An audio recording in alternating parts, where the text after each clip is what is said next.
Each year, over 100,000 people try to enter the European Union illegally. The journey can be dangerous.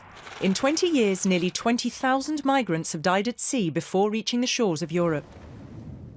Migrants follow different routes to enter the Union. The most important one is the Mediterranean. In 2012, over half of all migrants followed this path. Via the Eastern Mediterranean, via the Central Mediterranean, and also via the Western Mediterranean. Another route is the eastern border of the European Union. The migrants come from former Soviet Union countries, such as Ukraine. And finally, there's the Balkan route.